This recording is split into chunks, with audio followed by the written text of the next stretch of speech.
आज की तारीख में इजराइल और हमास की लड़ाई के सिवा और किसी भी बात पे बात करना या सोचना भी बेईमानी लगता है।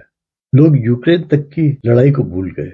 ये लड़ाइयां आजकल क्रिकेट के मैच की तरह हो गई हैं। लोग सुबह रोज उठ के पूछते हैं कितने विकेट गिरे, कितने रन बने, जैसे कितने आदमी मरे, कितनी मिसाइलें चली। एक मजाक बन गया है।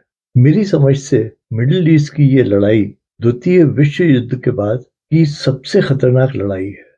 एक तरह से देखा जाए तो ये लड़ाई 21वीं सदी और 7वीं सदी के बीच हो रही है। 21वीं सदी वाले करोड़ों रुपए खर्च करके मिसाइल बना के चुन चुन के एक आदमी मारने की कोशिश कर रहे हैं, और 7वीं सदी वाले बिना मिसाइल के ट्विन टावर तक गिरा के और हजारों लोग मार देते हैं। जबकि द्वितीय विश्व युद्ध बराबरी की लड़ाई थी। दोनों क्रिकेट खेल रहे थे। दोनों जो साइड्स थी वो एक ही तरह के हथियार, एक ही तरह के औजार और एक ही फॉर्मेट पे लड़ रहे थे। पर ये जो लड़ाइयां हैं, ये लड़ाइयां बिल्कुल मिसमैच है। एक क्रिकेट खेल रहा है तो दूसरा फुटबॉल खेल रहा है और मैच चल रहा है। एक जो है वो देश को बर्बाद करने के लिए लड़ाई कर रहा है। अमेरिका सोचता है या इजराइल सोचता है कि अगर गाजा स्ट्रिप को खत्म कर दिया तो प्रॉब्लम सॉल्व हो जाएगी। तो मुश्किल यही है कि समझ में नहीं आ रहा है इस समय दुनिया को कि कौन क्या कर रहा है, किससे लड़ रहा है। पश्चिम के बुद्धिजीवी जो लड़ाइयां प्लान कर रहे हैं वो अभी भी सेकेंड वर्ल्ड वॉर के फॉर्मेट पे लड़ाइयां प्लान कर रहे हैं, जबकि इस्लामी दुनिया कहीं और ही है।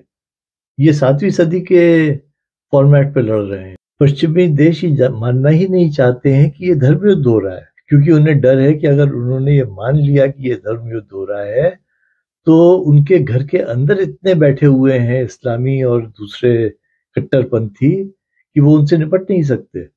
क्योंकि वास्तव में देखें तो ये लड़ाई काफिरों और इस्लामियों के बीच चल रही है इस समय, जिसका कि पूरा प्लेटफॉर्म सारी दुनिया एक इसका थिएटर है।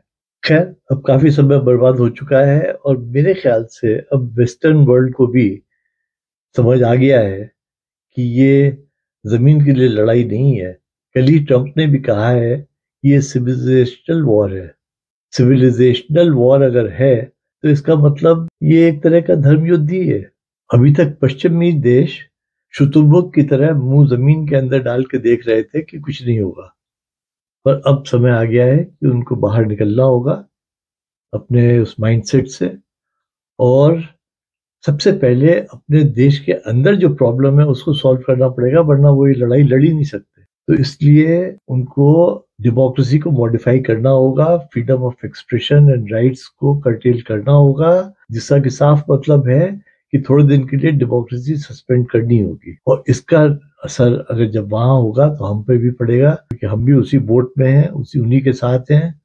तो यहाँ भी इसीलिए मेरा ये विचार है कि अगर ये हालात नहीं सुधरे तो क्या 2024 का चुनाव होगा कि नहीं होगा, इस पे विचार करना होगा। धन्यवाद। Please like, share and subscribe to my channel. अपने मित्रों में, व्हाट्सएप ग्रुप्स में इसको शेयर करें फॉर वाइडर सर्कुलेशन।